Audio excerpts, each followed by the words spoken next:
What happens when an international marketing platform with 1,000 employees goes through the 2020 shutdown?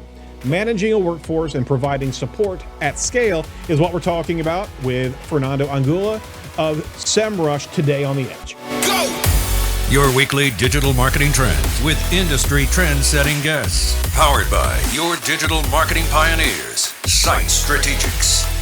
This week's featured guest is Fernando Angula, Head of Communications at Semrush. Now, here's your host, Aaron Sparks. This is Edge of the Web, and I'm your host, Aaron Sparks. Every week, we bring you amazing guests to chat with about trending digital marketing news. We unpack key marketing topics for our digital marketing audience. Whether you're part of an agency or a freelancer, part of a firm, this show is for you. So go check out edgeofthewebradio.com. That's edgeofthewebradio.com. You'll be able to see all the show notes, transcripts, blog posts, videos, audio, and much more over there. So we try to be able to push a good deal of content into different channels from the omni-channel broadcast that we do here at Site Strategics. And that is the title sponsor of our show. We're pioneers in the agile digital marketing world. Our core specialties are technical SEO, social media marketing, conversion rate optimization, and, like I said, the omni-channel marketing push. So we're in all the different lanes of that digital consumer highway. So if you're interested in what we can do for you, please give us a call over at 877-736-4932, or if you'd like to just do the vanity number, 877-SEO for web. But I find that always pisses me off whenever I have to translate that. All right, some housekeeping notes. Just wanted to let you know who will be coming up on the show here over the next few episodes. Jason Barnard, as well as Dan Sharp from Screaming Frog. You also want to make sure you check out our more recent episodes. We talked to Sam Tomlinson about Google and Facebook antitrust lawsuits, and that was a really good couple of shows there. Unpacked a lot of information, media information, just understanding the concepts.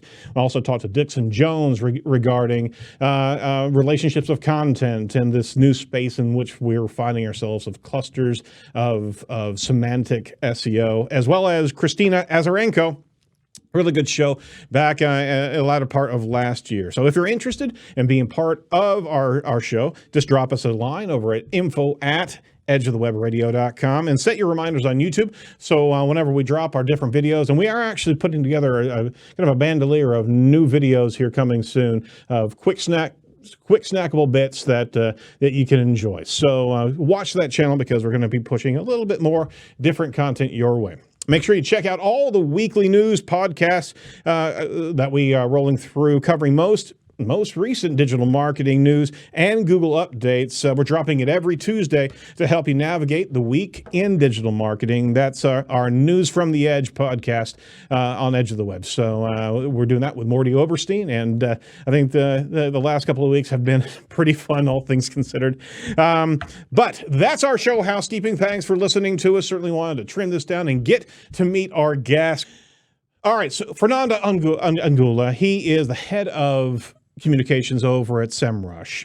He's a corporate speaker at Semrush with over 6 years of practical experience in online marketing with the team. He represented the company in numerous industry conferences and events globally, like SaaSCon UK, SMX Paris, PrestaShop in Spain, PPC Masters in Germany, Baltic e-commerce Poland, and he was also an outstanding moderator at the most prestigious Brighton SEO. He's been with Semrush since the beginning of the company's marketing efforts, and he's built an all-star team. We're going to unpack that here in a moment. Just want to let you know he's one of the most recognized faces of the brand, and Fernando has been speaking regularly at over 50 conferences each and every year, and certainly last year challenged that particular record. But 50 conferences, what an amazing feat. There's some travel points right there. Fernando, how are you doing, sir?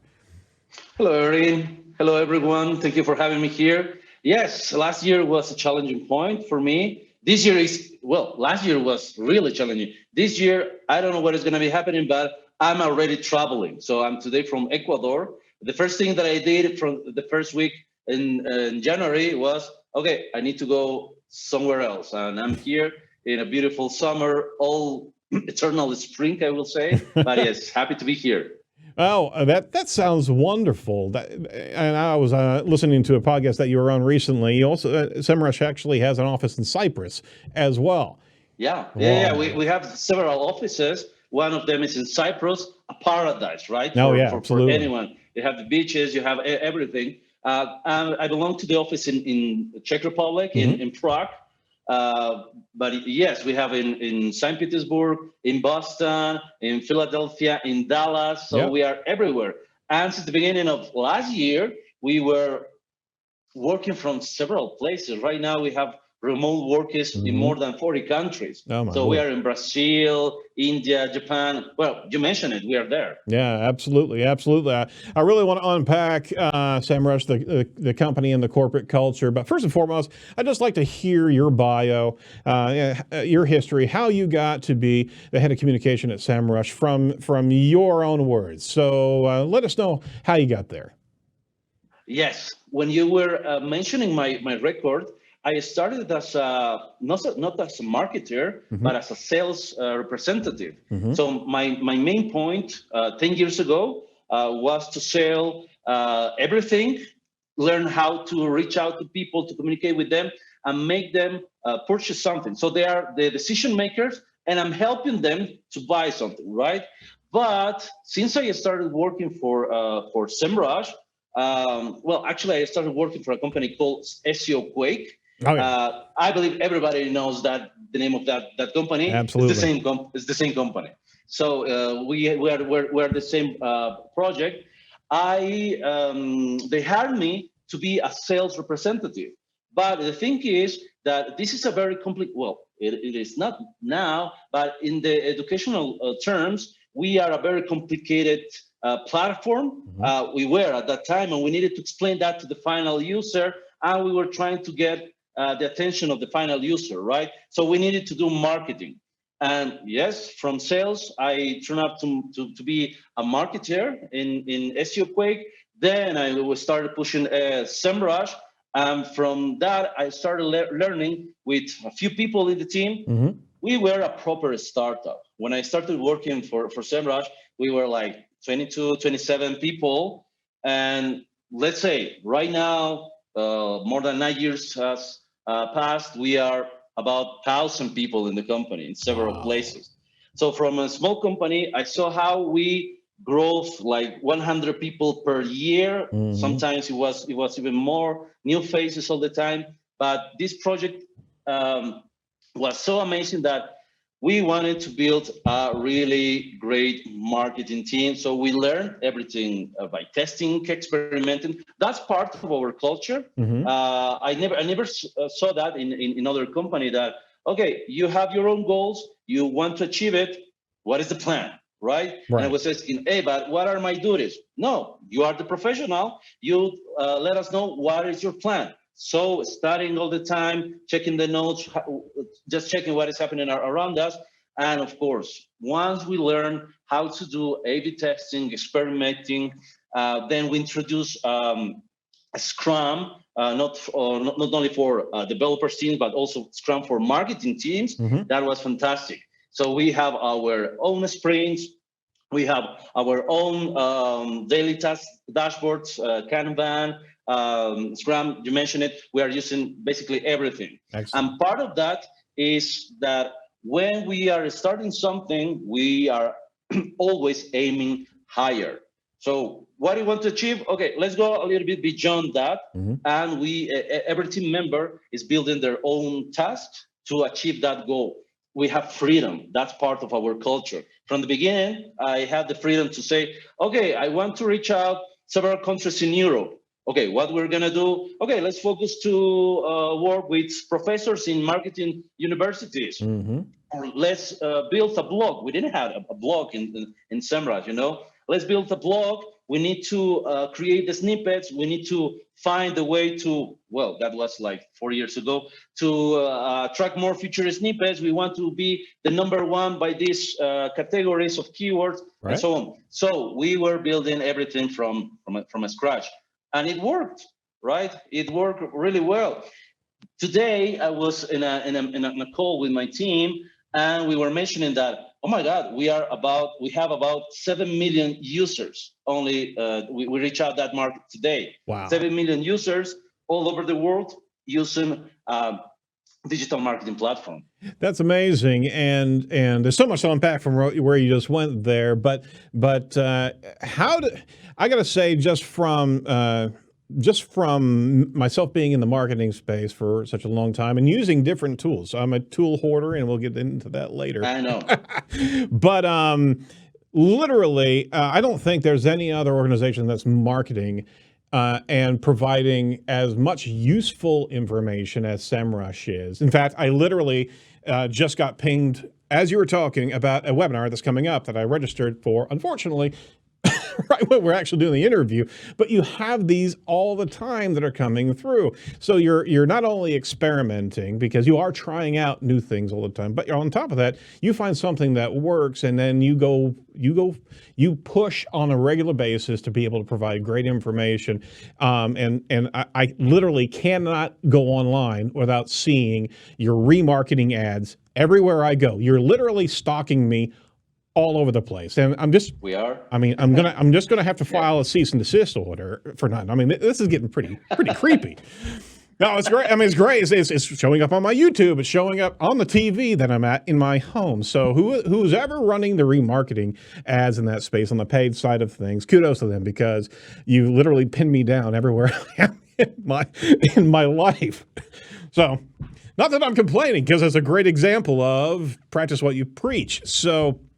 You got thousands of 1,000 people working for you, and there's a huge arm of contributors and communicators into the space. But before we go deep into that, I want to educate our audience who hasn't heard about Semrush. I'm going to publicly shame them after the show, but Semrush is an all-in-one platform designed for marketing teams to basically improve the digital presence, and used by 7 million users across 190 different countries. And it's known to be one of the leading products of SEO and marketing automation. We're obviously a Semrush shop. We've been using your product, I think, for probably 10, if not 12 years. And we've certainly seen an evolution of the product. It's very well known, and your contributors in your marketing space and your thought leaders are also quite well known as well. So here's some stats. You got 1,000 people in the company. You're hearing it right here, 7 million users of the platform. You may correct me on this, 18 billion keywords known in your application. Yeah, and we are increasing that number. That is amazing. And on top of it, 4 trillion backlinks known. Right there is a very, very important factor of what Semrush does, because there's a community factor of evaluating and vetting out toxic links inside of the Semrush analysis tool. So there's an entire feedback loop that you have with the community of users that's really, really cool.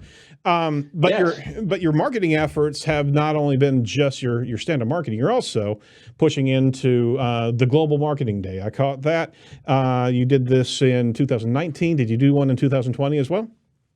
No. Situation everywhere. Couldn't do it. Then that was a 24-hour live conference, a live broadcast from studios in San Francisco, New York, London, and Sydney, covering all the time zones. And it was a treasure trove of top professionals that we interview regularly on our show. And it was great to be able to see them all contributing in the different subject matters that you guys are covering. That's 24 hours. Jacob, do you think I could go 24 hours in here? I'm watching the clock right now. We're just going to start right now, just live. But the coordination was very cool to watch, just because of where we are in our own media space. It was great to be able to see the team of professionals pulling that off. And I'm sure there was a huge amount of lessons learned during that process as well, right? Oh, yeah, definitely. We always do the retrospective, and we wanted to go in a different level this last year, because having 4 studios working in parallel, one is passing the camera to the other studio across the ocean and say, okay, let's start. So for the people, it was like another image with people, professionals were everywhere, but the logistics the coordination with one single studio operating in the head office, having all those concepts. Yeah, it was really, really titanic work from our team. Absolutely. And that was a space that you hadn't been regularly in before. So not only did you do a 24-hour broadcast around the world, but you really, you hadn't done something like that to that degree prior, right? This was new territory. Right. So you pull it off, and I'm certain that you're going to be able to do that in the future. Well, if you're still interested. I know some people are gun shy whenever they go through the gauntlet, but kudos to you on that. So for our listeners, there's only a few tools that really kind of encapsulate everything that you need from a digital marketing strategy. And we certainly use a number of them, but Semrush is actually at the core of our shop from a project management standpoint and analysis.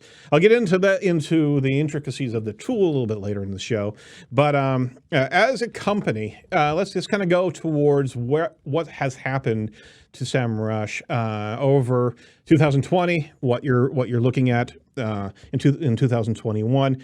I mean, you provided a number of COVID updates of how it affected the company last year. You were on a number of different shows, sharing a lot of the things that Semrush has participated in to be able to help their community or their team members. You also mentioned that productivity in the beginning months was actually higher than usual. So before anything else, what did Semrush do as a company to be able to help team members from around the world and dealing with, I mean, so many companies just deal with their situation in their local city. You were dealing with 190 countries. Well, from a user standpoint, how many countries were you in, and what did you have to deal with in those spaces? Well, we have different points of view here because we are a product-centric company. We think and we believe that the product is the first thing for us because the users are the ones who are building the product. We are not the ones that are deciding, okay, we need to go to this direction because we believe this is a great idea. We always ask for feedback to our users. Feedback is the core of our growth. So in this term, in the part of the employees, we faced, of course, the situation that all the teams need to be working from remote places or from home. They don't need to go to the office.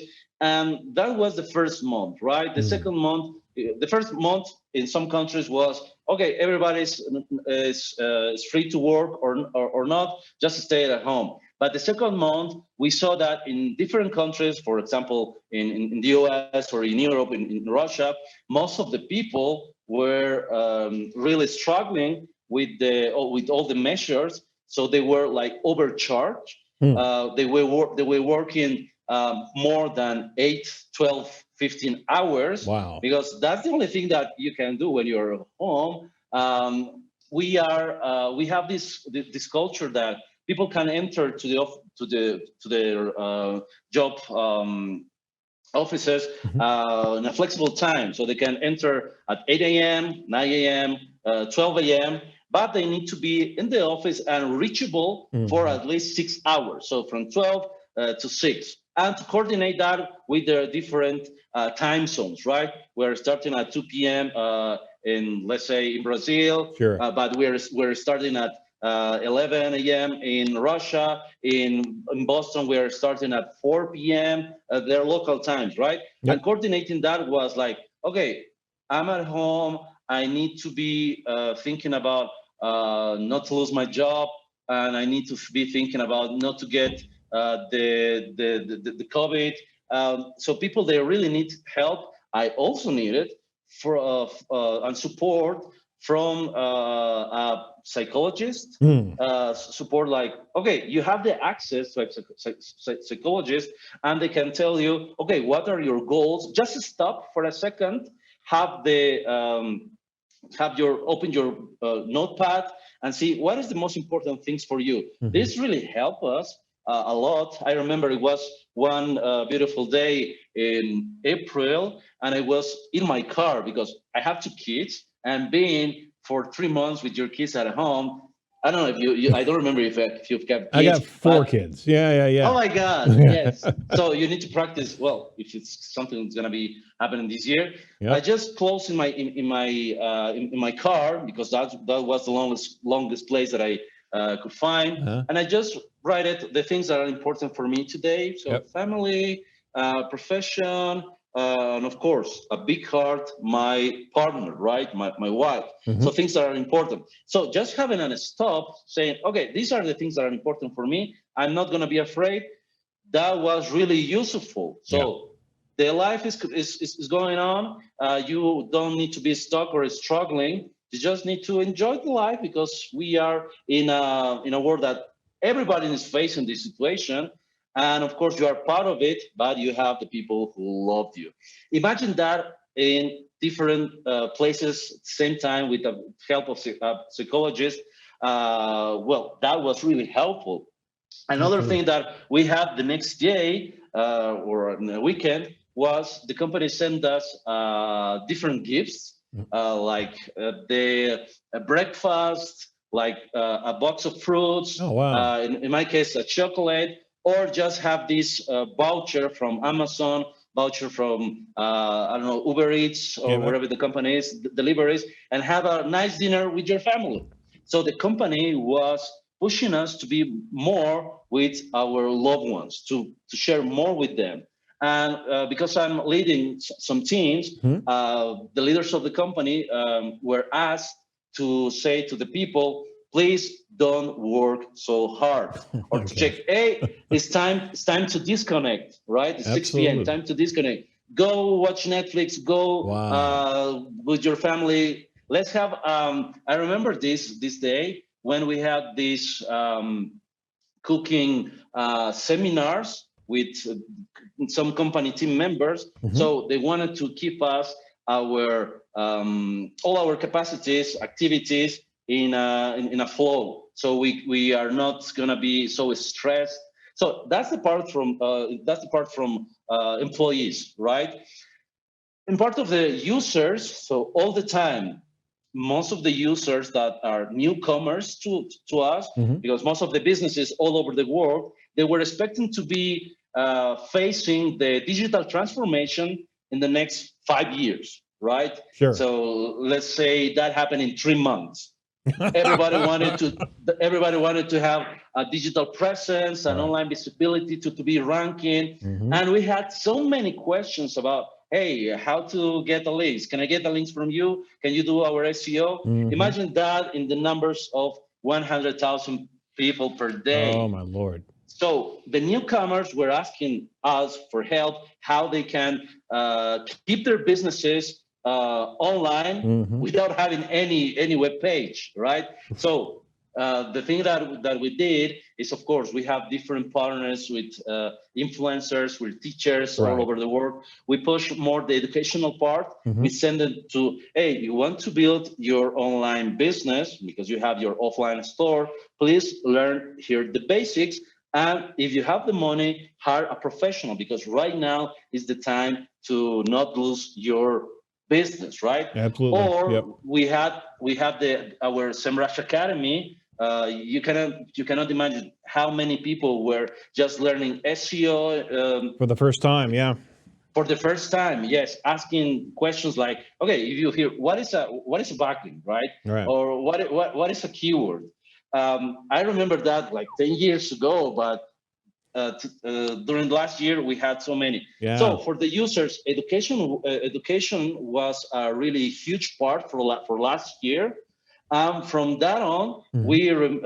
I remember that we pushed, we asked, we request more to our collaborators to do more basic stuff, more Mhm. informational stuff, not that high level, Right. because the people really need to do something fast right now that I can use, and how to build my online presence Right. in a few weeks, right? And the Unbelievable. thing is that you don't need to have an online presence. You need to have an online business working month by month. That was the most difficult part, because most of the people who are starting from zero, they believe I need an online presence. I have my website, and That's it. let's Right. wait what is going to be happening. Right. But the thing is, we need to push a process that is working with different channels, the omni-channel, if you have an e-commerce. Mhm. And we saw already some results, well, a lot of results from people that, hey, I have this feature snippet, I have my local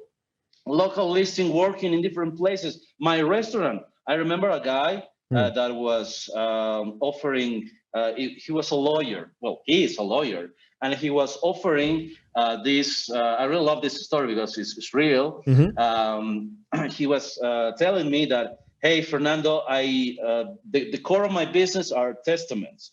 And at the beginning of the pandemics, everybody was reaching out to me for testaments, because they say, okay, this is a mortal virus and nobody knows what is going to be happening. And I'm fine with that, because that's my position as a lawyer. I'm doing only testaments. Got it. But at the end of the year, starting from September, October, he had non-testament requests from anyone. He had more and more divorce requests. So he said, okay, what do I need to do? All my business is built on testaments. I say, you need to switch really fast. Your main product are going to be divorce agreements. But Fernando, that's again my moral. That's again my competence. But you're a lawyer, right? You need to rebuild yourself, re-educate yourself, Right. and you need to be there where your users want the product. Of course. Wow. Having that kind of process, and that's only one story. I have thousands of stories, people that they needed to rebuild themselves in the offline world and in the online world as well. Well, I appreciate what you just shared with us. And let's push pause there for a minute, because there's a couple observations. One, that last story was almost a connection to everything that we just experienced in COVID. I mean, and now things are changing, but I mean, literally, we are looking at death. We're looking at an entire plague here. So his business was a direct connection to what people were experiencing. But on top of that, he's also experiencing the stress that people are going through now. Divorce, we know that divorce is just skyrocketing, because everybody has been just jammed to each other, in with each other for such a long time. So, you're having, the combined stresses and fracture points. All of a sudden now, you've got another series of requests and services that are out there. You got to be flexible. You got to be agile in this environment, in this period of time. But what's interesting about what you're covering here, covered a lot there. So culturally, you are actually representing, in a kind of a macrocosm, what companies never experienced before, and we were all kind of shoved into it, is how do you actually help the people remotely? How do you decompress people? Because if they're in the same space in one particular in a continued period of time, there's no release. There's no changing of the season, so to speak. There's no stepping away. The computer's there, the work's there, might as well do it. But that is such a challenge to the psyche if you're just there in the trenches all the time. So having that response ready, I mean, well, not ready, but as you adjusted, getting help to people who needed it, and be guided by psychiatrists that can actually help steer a company's response to a international company. That's, you got to say, you got to give you kudos, but what a great lesson to teach other businesses. But the community side of things, the education and the connection to your users, this is something that's really, really unique about Semrush, is that there's, again, continued collaborators in your space, and you have a team that are truly influencers as well.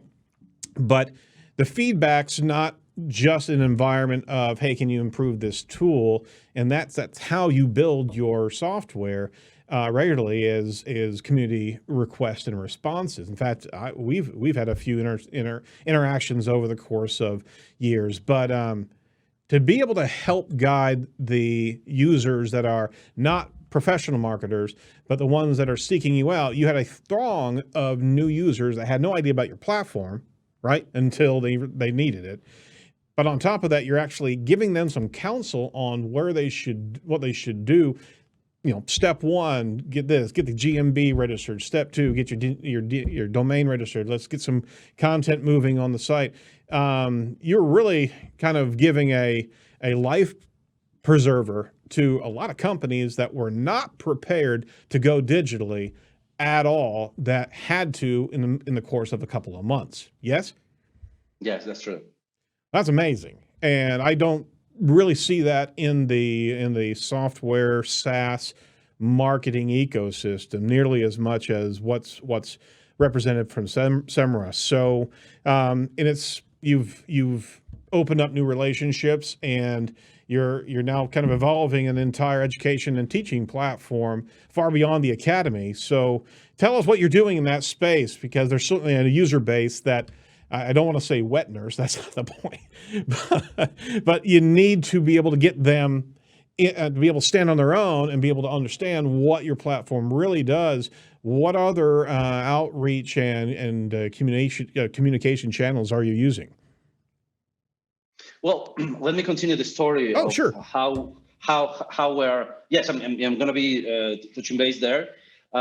We thought that it will be a great idea to reach out to professors, because you have kids, I have kids. You know that online education is not that good as everybody imagined. You are the first word of this year for my kids was shut up the microphone, right? Or things like that. And we wanted to build with some marketing online professors. We are reaching out right now to them, because we have really great experience working with marketing professors in the US, in the UK, all over the world. Right now, we're reaching out to all over the world to make them learn, understand the importance of digital marketing, which is not only having a website, an interface, which is basically, it's the classical marketing. You want to sell something, but selling something is really difficult, and I know that because I'm a sales guy. It's really difficult if they don't know about who you are, what is your product about, if the product can solve your problems. So you need to implement marketing. Yep. And digital marketing is not much different, but it's more technical than just classical marketing. When you are just printing some papers, you are just asking to a guy to send letters for you. You are doing a lot of stuff. So you need to learn about this stuff. So we are outreaching right now to professors everywhere, and we want to help them create those courses. We already have our own courses for students in universities, because they are at home. They are working online. They already have the tool. They already have their internet connection. They can use several tools to build an online presence for a product. They have these tasks from the university to build a website and to rank to the first page of Google with some specific terms, right? We can help them achieve that, but we need to be in touch with their professors to be part of their educational program. Not to be, hey, there is a tool that you can use. No, you need to have a strategy. You need to do content marketing, which is not a silo in all the strategies, is working together with SEO, but for learning where are your users, you need to do social media marketing. And of course, if you want to achieve something really fast, and you want to achieve really fast results, you need to do PPC, you need to do social media advertising. So all that strategies we are right now putting in one single program for different type of universities, and we are bringing it on. So we are going for online education. We our own specialists, our engineers, they're going to be taking part of online courses for universities.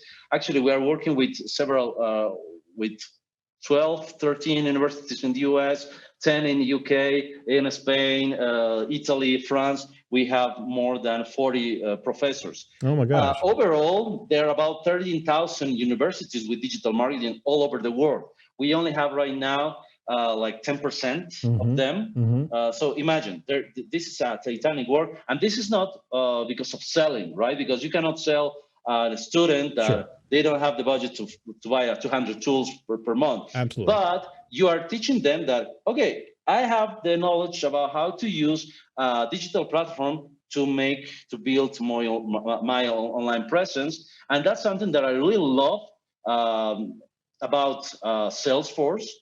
When I was studying in university, and that's why I became a sales guy. We had this free trial from the Salesforce team. Mhm. I'm talking about 15 years ago. Yeah. I was with a platform, databases, working with lists, pipelines, and so on. For me, that was the future, right? And when I started working with databases, knowing where the lists upcoming, I can put my forecast and all of that. That was the beginning of my career as a professional. Mhm. So Salesforce for me is a fantastic company. I know that recently they acquired Slack, and Slack died immediately, but that's another story. So that's the example that we want to have, not Right. only for a digital platform as Salesforce, but for our entire industry. Digital marketing is here to stay.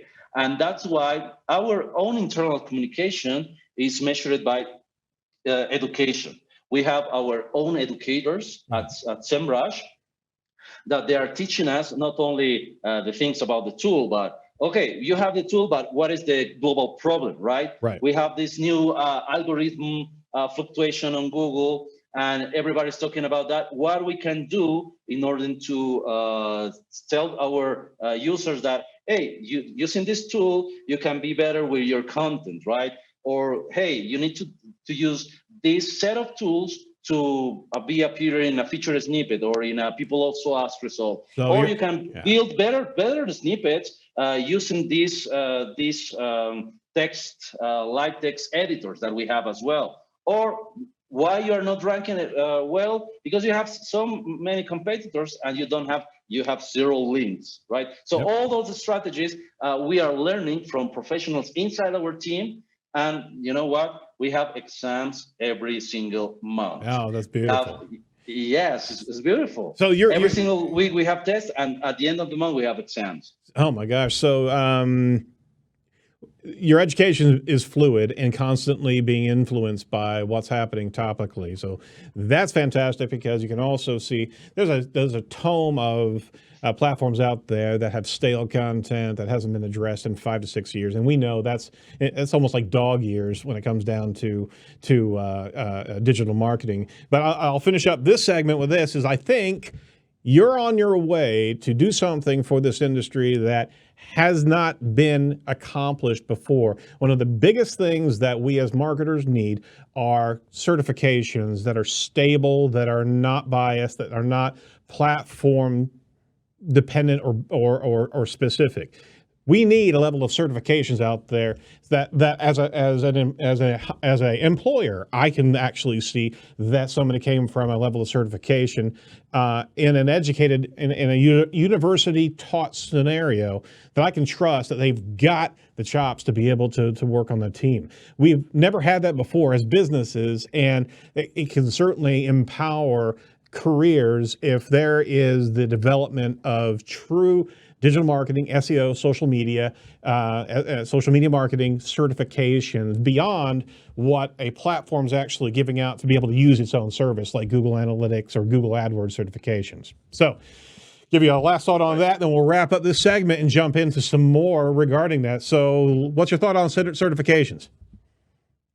Oh yes, definitely. We're going to that direction. Actually, while you were mentioning the certifications, I was remembering that last year we have an amazing visit from students from Cal Poly, from the California Polytechnic University in Prague.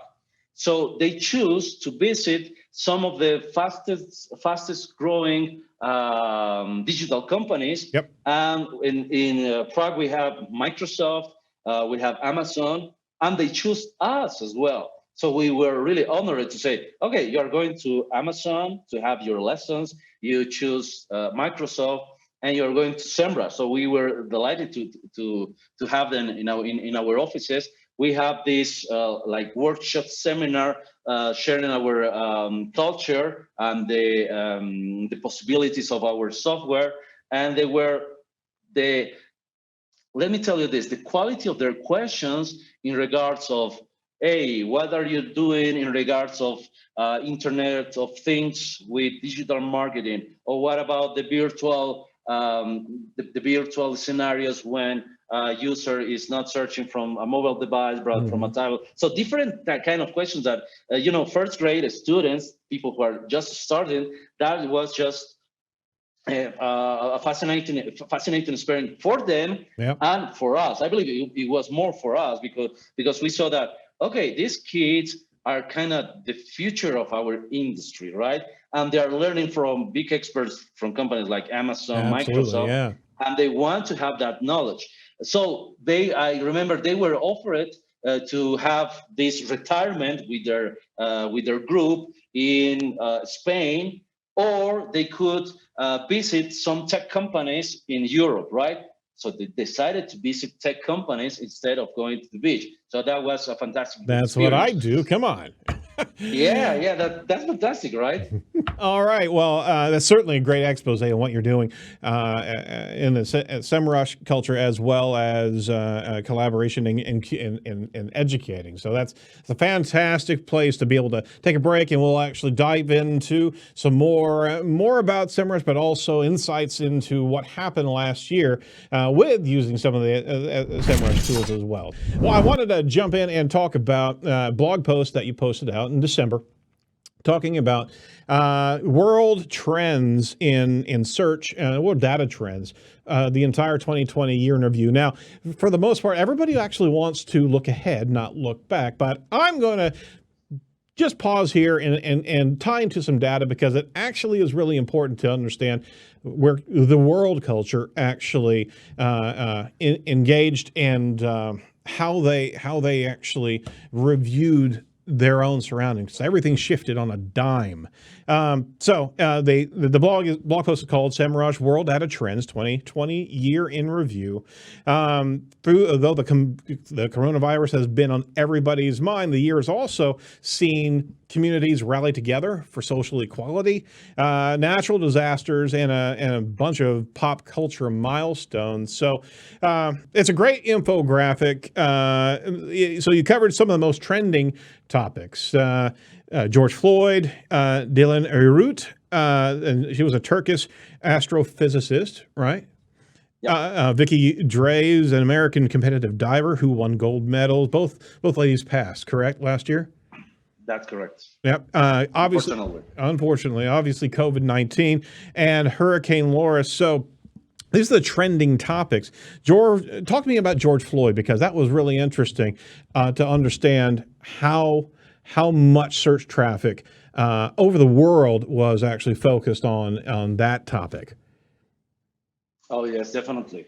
So we have this tool called Keyword Magic Tool, where you can find all the keywords related to one single topic, right? Right. But we can also use this data to identify the most popular keyword by day, by hour. So all those changes that we faced in February, March, actually some of them were in January as well. Right. But when we saw George Floyd, we have this another tool that is called topic research, where we have the trending topics by country. So you can ask about, okay, what is happening right now in the US, right? And most of the people were asking what happened to George Floyd, or what to do with the situation. Right. I don't remember the city. It was Minneapolis, where those events happening at the beginning. I really don't remember the city. So what is happening in Minneapolis? So all those questions related to George Floyd were just pumping up. And we said, okay, yes, we just needed to open the news, and voila, it's all over the world. Right. But that's only one single database. We saw people searching about what is happening to George Floyd in different languages, in Hebrew, in Farsi, in Chinese, in different languages. I'm gonna be skipping Spanish, Italian, French, Portuguese, whatever, in Japanese. So people searching So that's why this is one of the global trends this year, because all the world were seeing what is happening there in all the cities, because I know there was a big movement afterwards, Right. and all these movements. Actually, we had in Prague our own George Floyd movement, or Black Lives Matter afterwards. Right. That it happened. So that was a global trend, and the numbers there was just proving that, okay, people, they want to know more. Right. No, I completely understand. And one of your observation points about this data was 20% of 2020's trending keywords were related to Black Lives Matter. And just pushing a pause there, I mean, we're talking about the ability to see social consciousness around the world. I don't want us to miss this particular important factor. When at a point in time have we had the data pulse to be able to understand not only local interests, right, but also a collective global consciousness of what they're paying attention to? Now, granted, I mean, there's a lot of push and pull mechanisms that bring trending topics to the top, right? But to be able to actually see that data and be able to see and be able to pull that in with different API connections and be able to make sense out of it, that's a moment in time, don't you think?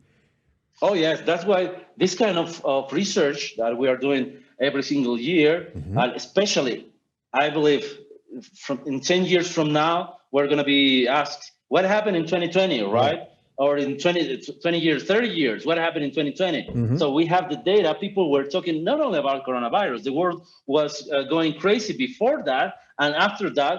And most of the things happening on 2020, right? Right. Now, the phone was off the hook in 2020. I mean, literally, there's so many things. And I shouldn't say most especially, but obviously a huge concern with the U.S. elections. So you mentioned that in this infographic. Trending news with U.S. elections, coronavirus, Brexit obviously was huge, as well as Black Lives Matters that we have on screen now, and the Beirut explosion. And as I was reviewing that, I completely forgot that happened. It was huge. Yeah, it was huge. It's like seeing an atomic bomb live from different cell phones, right? Exactly. And that's another. I remember point seeing right that there. from TikTok videos. That, okay, this is a TikTok. Oh my God, what is happening there? Exactly. That was huge. It was huge. Yeah. And that's another point. We have so many devices on the face of the planet now to be able to record information and be able to move it so quickly around the world. Now, I'm not trying to wax poetically here, but you have the ability to take the pulse of interest. You also have the global communication network that is live. And it's right in front of you. I mean, literally within seconds, seeing something happening in Beirut, here in Indianapolis, Indiana. And I just, again, maybe my age is just showing here, but it just boggles the mind that we have that input and that flow of information to be able to have to sift through. But wow, what a world stage we are on now, right? Oh yes, definitely. The whole city, half of the city or most of the half of the city destroyed. Yeah. Different from different angles. It was like a war from YouTube, from TikTok, from Facebook. People who were there, who weren't reporters, they were just saying, "Hey, this is what happened with us," right? It was a huge tragedy. Absolutely. So you cover a number of other sectors of information analysis, politicians, and we're just going to move away from politicians for real. Well, it was one story really funny. Yeah. Avoiding Donald Trump and Joe Biden, wherever. Kim Jong-un. Do you remember that most of the people were thinking that he was dead? Yep. So they were searching, is Kim Jong-un dead? And it was like for 3 days that this jumped up everywhere because he was not going live anywhere. So that was the thing. Well, he's alive. So yeah, absolutely. Kudos. On top of that, you also made as an observation, Kamala Harris was almost 2 times as popular as Joe Biden up until the month of the elections itself. So that's interesting in its own right. Yeah. But you covered sections of sports, top music albums, of which I have no idea who they were. Oh, really? And again, You're missing a lot. and that shows my age as well. I know who Lady Gaga is, but I literally had no idea of anybody else that's on all those Taylor Swift. Okay, I'm always listening to Taylor Swift because I got a 17-year-old in the car. But you focus on top streaming services: Spotify, SoundCloud, YouTube Music, Deezer, and Amazon Music, and trending fashions. And this was something that literally was pretty interesting given the year that we had in COVID. Gloves were the most trending, joggers, and then sweatpants.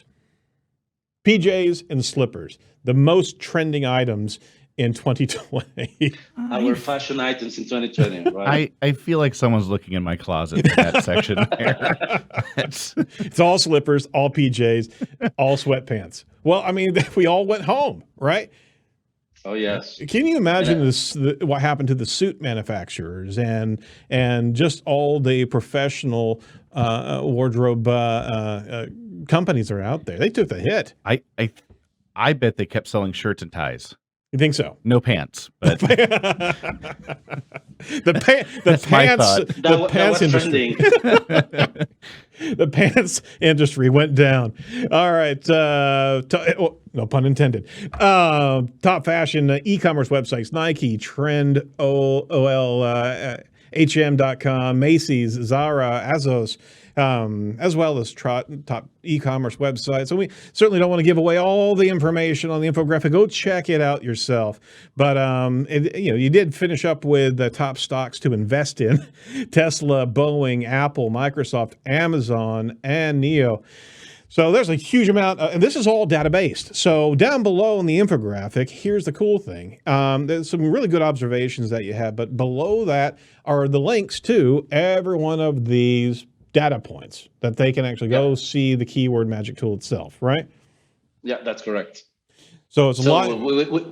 We have not only the infographics, but the exact data, how many search queries, the percentage overall, what was the month, the most trending keyword was there. So everything is explained there. But not only for global events, but also for some local events that went global, like, for example, the Beirut explosion or the Nagorno-Karabakh situation in the south of Russia. Right.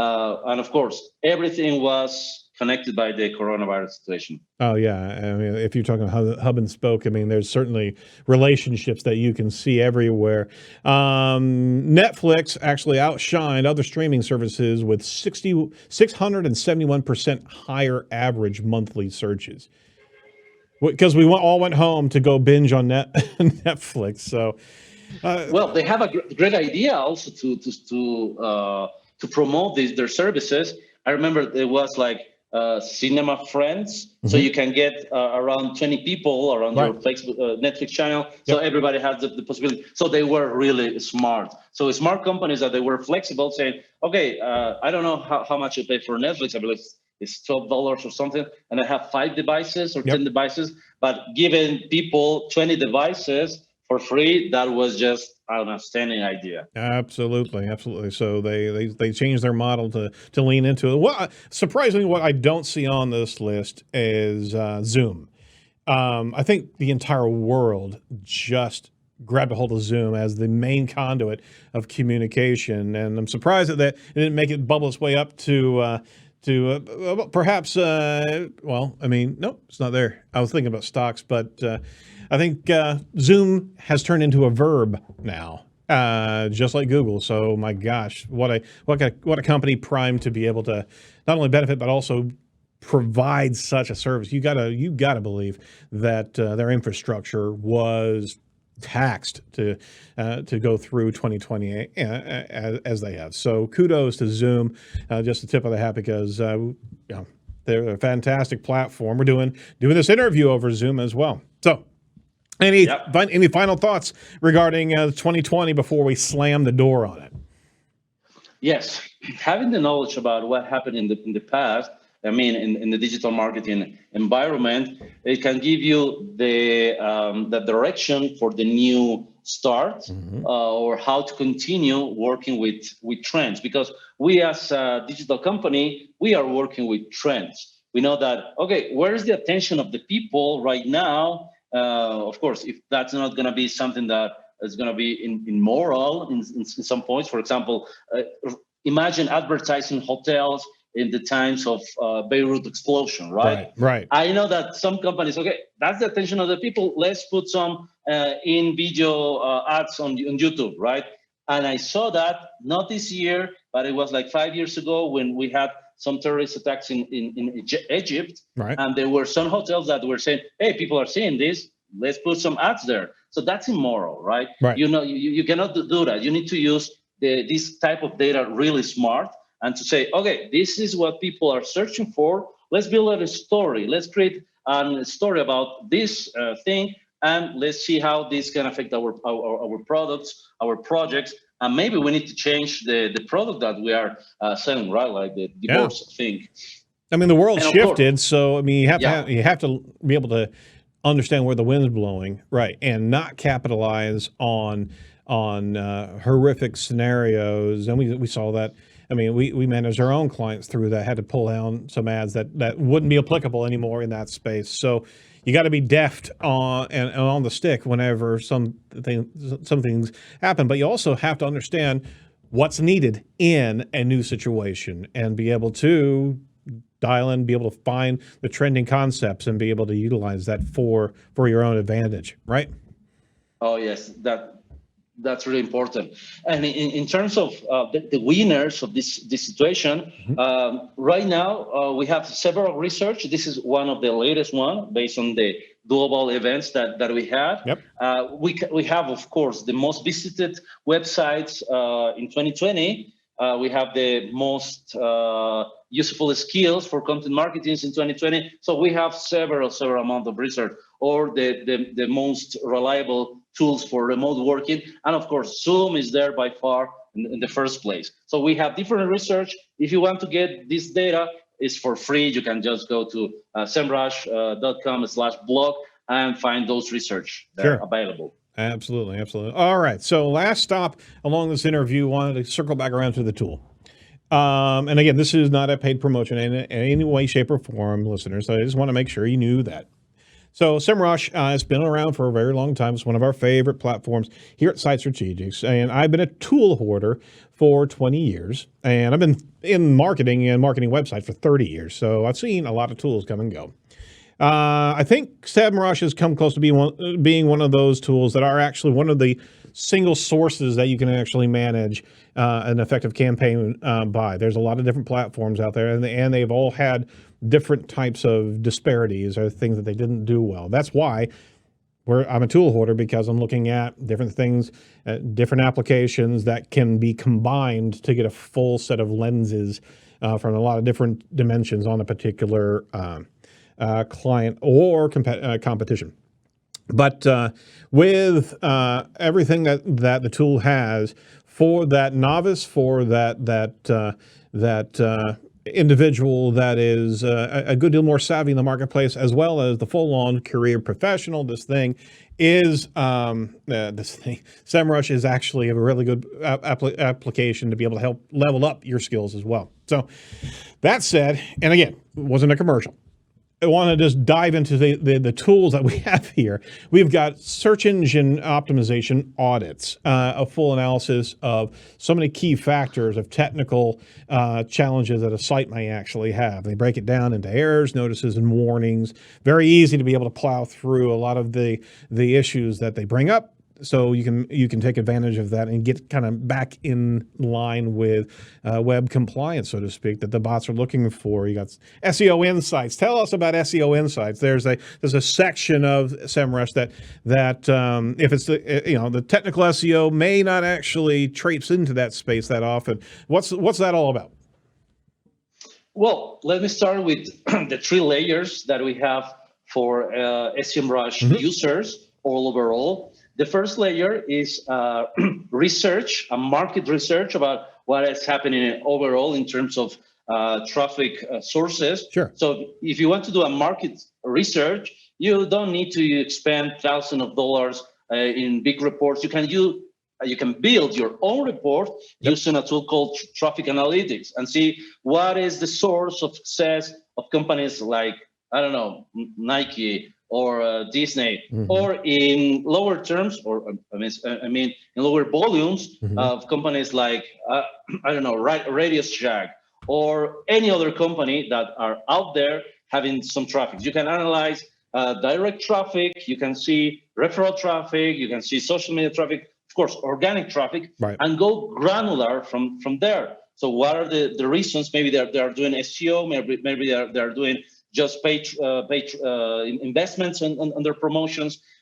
From there, we are building this matrix of the market where we are showing who are the leaders of an industry. You just need to put a domain there. Then we are showing you the newcomers, then the established players, and of course, the game changers. That's a beautiful way to start your marketing path, analyzing what is happening in your industry. Imagine if you are selling, I don't know, I love this product, glasses for dogs, right? Sunglasses for dogs.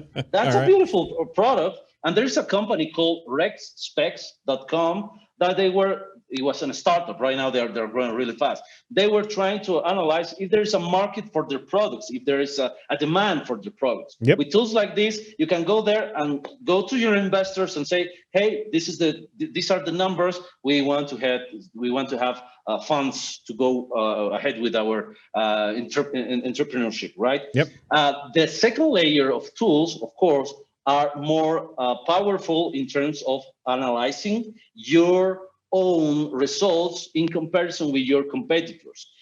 Here we are going with competitor research, competitor analysis in one domain versus another domain, right? The keywords that you are missing, the keywords that you are avoiding, the keywords that your competitors are bidding for Google Ads or for Google Ads or for display advertising. Right. So all that information is in the second layer. I'm going to pause you right there because that actual application is very, very cool to be able to see the Venn diagram of two different domains, what their shared terms are, what their outliers are that you could capitalize on, because you can also click on those exterior wedges of non-shared content and be able to see exactly where you're not and put together an actual campaign around clusters and groups of information that you're seeing from that analysis.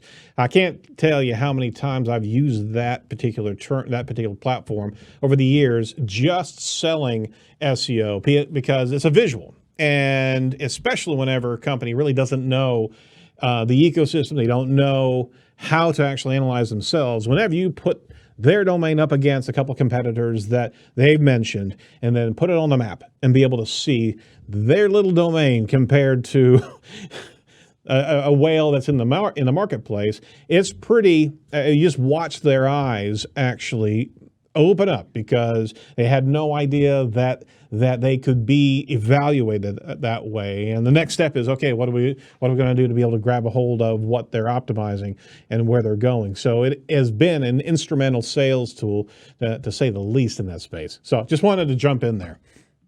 Yes, actually, the keyword reach, the keyword comparison for domain versus domain is one of the tools that I remember we had since the beginning of our efforts, and was the one that allowed some companies, or most of the companies, to build their strategies. Because you know what you have, what you're missing, and you can build, or you can do your pitching if you are an agency, right? You can do your pitching. You can say, hey, you need to have this because your competitors have this. But remember that you have more than one competitor. So we take the top 10 players from the first results of Google. So let's build this. So you can have that in a beautiful report for doing a beautiful pitch for an agency.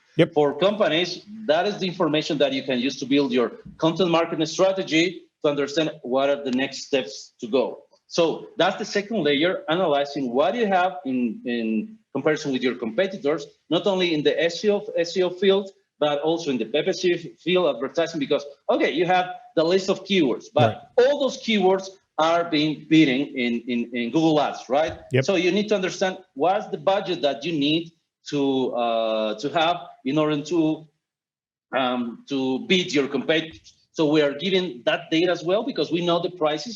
Thanks to Google Planner, we know the price per click, the CPC of each keyword, and we can build algorithmically the whole budget for advertising for a domain. Some agencies, companies are using a lot this number just to identify, okay, to beat my competitors, I need to invest in a monthly base $10,000 for this list of keywords. Mm-hmm. That's just an open source for information to say, okay, we need to go to this direction. But I'm talking about tools that we have like 10 years ago, right? Yeah. Now we are more powerful than that, like way more powerful. Because you can have the brilliant idea to go for a keyword, let's say bicycles, right? Mountain bicycles. But the industry, they are not interested in mountain bicycles because it's snowing everywhere or it's raining everywhere today specifically, right? Or the rest of the month. So you need to go to check how the industry or how your users, your potential users are going to react for this keyword. So that's why we built a tool called Topic Research to understand what is the demand on those keywords. Because maybe people right now are talking about in cryptocurrency world, right? They are talking about Bitcoin. Right. But the next big thing, it's not going to be Bitcoin. It's going to be the losses that people have because Bitcoin is going down. So they want to save some money to go to another categories. Right now, the most trending one is NEO or is ADA, right? So what is trending right now? You need to check first the keyword, but then check the demand. How many people are interested in that? In terms of digital marketing as well, you can write about digital marketing, but maybe people are not interested in digital marketing. They're interested in something specific about digital marketing that you need to push more. Maybe it's going to be social media advertising, or it's going to be content marketing. You need to find out. That's the tool that you need to follow up. So we built this tool to understand what is the right place you need to go after your keyword research. And of course, if that is not much to you, we have also our keyword manager, where we have the possibility to understand what is going to be happening with your keyword if you go to the first place. You know, we have several SERP features that are not going to be allowing you to be first without any chance, because we have SERP features first, then maybe at the bottom of the page, you're going to be the number one. So you're not anymore the number one. So with these tools,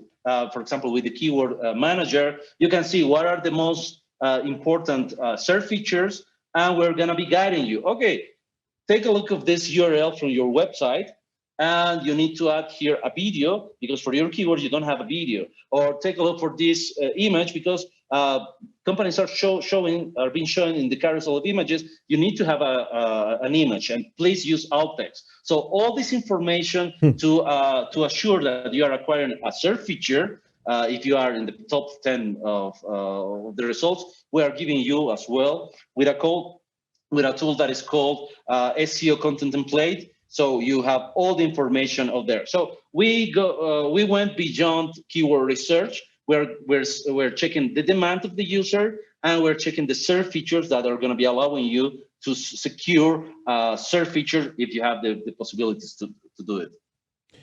There's a lot there, ladies and gentlemen, and I don't think I've ever had a more passionate individual representing one of the organization that he works with. You've been doing this for a heck of a lot of years, and I remember these tools 10 years ago, and it's great to be able to see them still there. There's so many other tools, backlink auditing. I mean, getting down to the actual campaign side of things.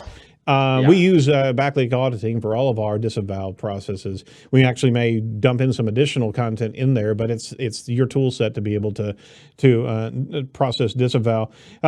So many different tools, so much in the content analytics standpoint. Boy, we'd love to see more things evolve around the content tracker and other areas of post tracking. I honestly have I have a lot of thoughts along those lines. But I wanted to hear from you. What is your favorite tool? Because you were passionate about so many things. What's your favorite tool in the Semrush space? Yes, I was going there because we have the third layer, which are actually projects where you can touch more granularly what is happening, right? So we have the market research analysis to see the landscape, the first layer, the second layer, what is happening with your competitors, so to do the analytics of what is happening with your niche. And the third layer is the most powerful one. The people who are going there, they know what they're doing. So my favorite tool from there is, of course, position tracking. When you are waking up in the morning, seeing your positions going up or down, I don't know, maybe you are investing also in stocks, but for me, checking my position tracking for the project is like, okay, I have my cup of coffee and I can go happy, or can I say, oh my God, I need to create to improve this content here and there. So position tracking for different devices, for different locations, and of course for the list that is most important for me for keywords. That's the number one tool. I remember when we launched this tool around 8 years ago, or yes, 8 years ago, the emotional moment that we have that we can track what is happening in a daily base, by hour with your keywords. And also another great thing about this is, okay, people in different languages, they are creating their own terms, right? Which we call keywords. Right. There is this term in France that it was, let me remember that. Mammal, vaccine, milk, something like that. Okay. Which is a new project. It's a product for people with facial paralysis that is going to be helping you to move in it. So it's a genetics project, right? And it's a genetics product, right? That nobody else here in the world, right? I don't know if you heard about that. No. But certainly I didn't. Mammal vaccine, milk, or something like that. And I added that in a conference in Paris, and I said, how many people are in your company? And he told me, oh, we are 10. And they are trying to push this product beyond our frontiers, but it's not working. Okay, let's take a look about it. Oh, it's not in your database. So Semrush, they don't have all the keywords. Sure. Okay, we have another tool that is going to be tracking what is happening with your keyword. So I added that keyword specific to the position tracking tool. In just 1 hour, we had that specific keyword was for France in the 9th page of Google. So it was the position 94. Right. So using that keyword, you can introduce all the keywords, even the ones that you're experimenting with, to understand what is the positioning of your future projects, right? Which was a game changer for a lot of companies around the globe. That is my number one tool, the position tracking. But I need to say that I have the 3 must-have tools that you mentioned, one of them, which is, of course, the backlinks audit. I will start always when I'm going to a new project with the site audit, with the content audit, and with the backlink audit. So doing these 3 audits, they can give you the overall view about, okay, what is happening with your the technical SEO part of your website, right. What is happening with your reputation online for the toxic links and so on. Are you being a good person out there?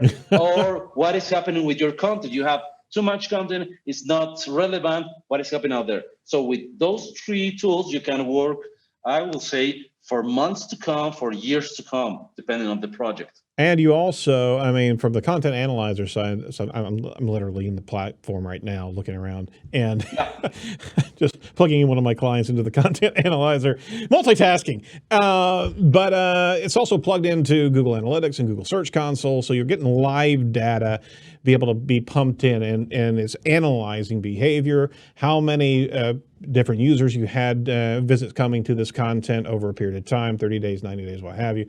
And on top of that, keyword opportunities coming in from Google Search Console that are directly tied to that content. So it's a constant learning tool as well. As you push, you'll see the results, and then you can actually see what you can capitalize on. So Right. You're right. Those three pillars are 3 pillars of the project. So there's a lot in there. But I would like to ask, what do you see coming in the future for Semrush? I know there's a number of things that you guys are working on. Want to share anything with us? Oh, of course. A lot of things have changed during last year, right? One of the things was that, products, e-commerce businesses, Amazon, right? Semrush is more related to Google results. It's more related to what is happening on that specific search engine. Right. So that's why we pushed a special team working with an Amazon product that we called Sellerly. So if you go to sellerly.com, sellerly.com, you will see that that's another project that we have for Amazon resellers. You can check that, of course. You can do that. You can do their A/B testing for your products, changing the images, the text, just having all the information in background. What is the best offer that you can have because of the reaction of the people? You can track what is happening with traffic sources as well. So we are starting to push that project immediately for Amazon. For the Amazon industry of That's cool. sellers, That's really cool. For sellers and resellers. But that's not the only thing. We also had acquired a company, a PR SaaS company that is called Prowly.com. Okay. This is a database. It's a CRM for journalists. So if you have a big idea and you want to pass that to to create a press release, to connect with the right audience through a journalist, you can do that in Prowly. You can have all the contacts. So I would say for link building, having a PR link, that's the top of the pyramid, right? Yep. And why not have a connection, a direct connection with most of the journalists that we have there? We have more than 12,000 connections there, and you can add more. So that's a CRM software that, of course, is a SaaS product. Right. You can have several details about the structure of the content and so on. And of course, we're powering that with Semrush. So as you can see, we are going not in the SEO classical model. SEO is, of course, the core, but we want to go and experiment with the things that are more related to our users. We are a product-centric company. Users ask us about, hey, what is happening with Amazon? Hey, I want to get more quality links. How I can do that? Okay, we have the tools, we acquire the tools, and that's going to be our environment. And of course, one of the goals that we have for this year is to be more aligned with all the strategies from. You mentioned omnichannel at the beginning. I really love that intro. But we need to have one single entrance to see what is happening all over the place. Right. And we have a beautiful connector for that studio, integrating our project, for example, the position tracking that you can have there. And I love to use 2 or 3 monitors. I have my data studio here. I have my position tracking here. And of course, I love to have some stocks. I have my stocks open here, and I can manage all of that. So for reporting, we are bringing more and more useful stuff. Now, hold on. Did Fernando just go to a second level? He actually motioned another level. He has like 2 different levels of screens. He just opened up a whole nother dimension for me. You're about to double the number of screens you have. He just swordfished on me, and I'm going to actually have to jump in there and start building that the Fernando way. I like That's it. the Fernando way. That is the way. It's great to hear that. My last question to Semrush, from a personal observation of what's happening inside of SEO, what are your plans to tackle the entity relationship modeling, to be able to understand clusters of topics as it applies to a domain, as it applies to user intent?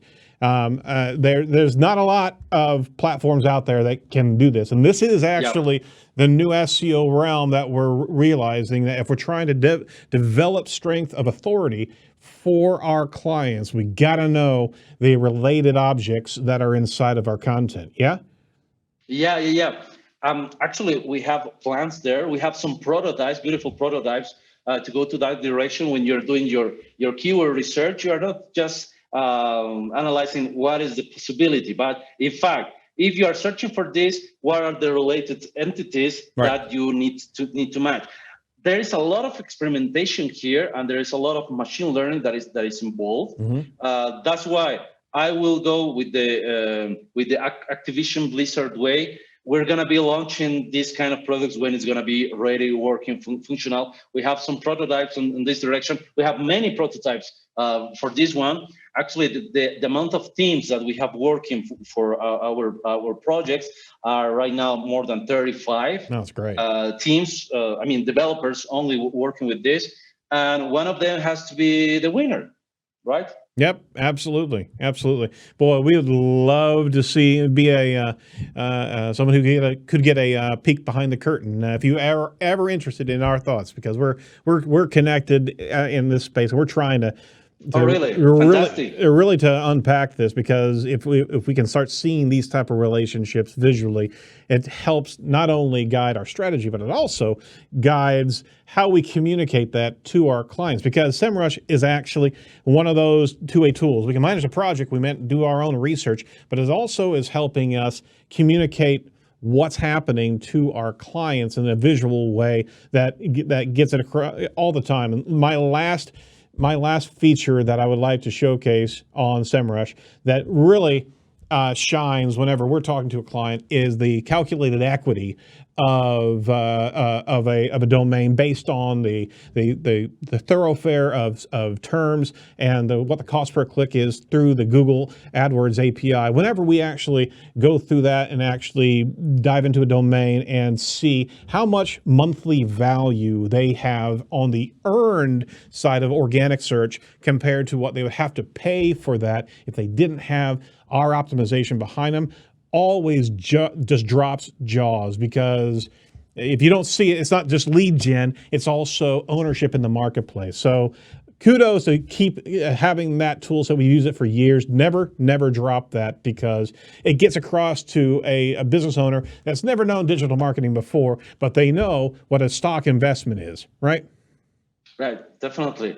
Thank you for those ideas, are great. I'm going to be passing this recording to our product owners. And at some point, if you are good to go there to have a one-to-one talk with you, because those ideas are the ones that are creating our services and projects. I know you didn't ask for my advice, but if there's anything that we can do to help Semrush, let us know as well. So would the one-to-one take place in Ecuador? Possibly. If so, I'm in. It's fantastic weather here. I'm in. Flying from there is. Let's do it. Let's go have a one-to-one in Ecuador. All right. Hey, is there anything that we can promote for you on the show today, sir? Oh yes, definitely. Promotion is the next big thing for everything. Actually, one of our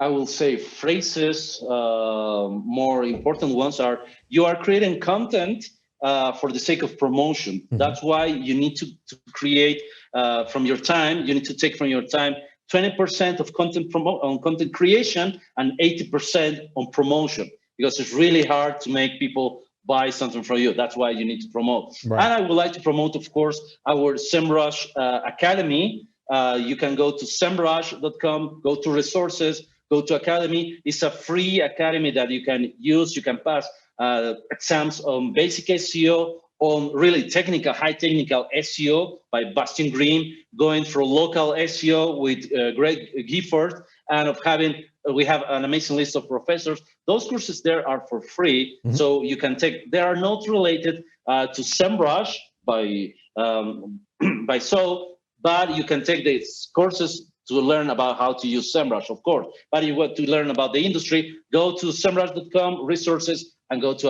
our academy. free for everyone. Very cool. Very cool. Well, we certainly want to tell our audience where to find Fernando. We can follow him on Twitter, Fernando1 Angula. That's Angulo. On Facebook, it's Leo Rusa, Leorusia.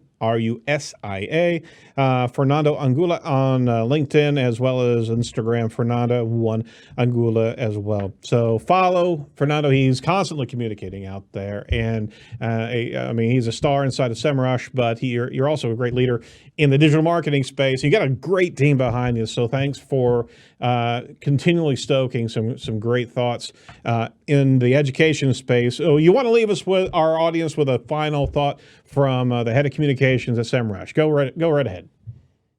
Oh, yes, definitely. When you're starting a new project or you are aiming to a new goal, always go a step ahead of your thoughts. So you need to aim really high to understand what are your possibilities. Your possibilities are limitless all the time. So don't think about this, don't aim to this level, aim to this, and that level. So you can go further. And of course, you need to use tools to do that. It can be Semrush, it can be Salesforce, it can be Housekeeping, it can be any tool. You need to use tools. Don't do it yourself. Save some time to be with your loved ones. Save some money to be more in open air, as I am here in Ecuador these days. So take care these days. So do it for your family. Join the Semrush team, right? That's correct. And remember, everybody in America, it's not SEMrush, it's Semrush. I hope we did it justice on this show today, because we got to make sure we condition our audience here in the U.S. So we certainly thank you for your time today, Fernando, and it's a pleasure speaking with you, and we'd love to have you back at any point in time in the near future. Thank you. It was a lovely pleasure to be talking to you, sharing this time. Thank you, You're guys. more than welcome, and good luck to you in 2021. Wish you nothing but the best. All right. Do not forget to like and subscribe to Edge of the Web on YouTube as well. If you're really feeling up to it, if you like this show, segment 1 or segment 2 or both, give us a review online over at iTunes. We would certainly appreciate it. Thank you to our title sponsor, Site Strategics. If you're interested in what we can do for you, make sure you check us out at just search Agile Digital Marketing, or give us a call over at 877-736-4932. Make sure you check all the must-see videos and much more over at edgeofthewebradio.com. That's edgeofthewebradio.com. Next show, we're going to be talking to Jason Bernard from all of us over at Edge of the Web. Be safe, be well, and do not be a piece of cyber driftwood. We'll talk to you next week. Bye-bye.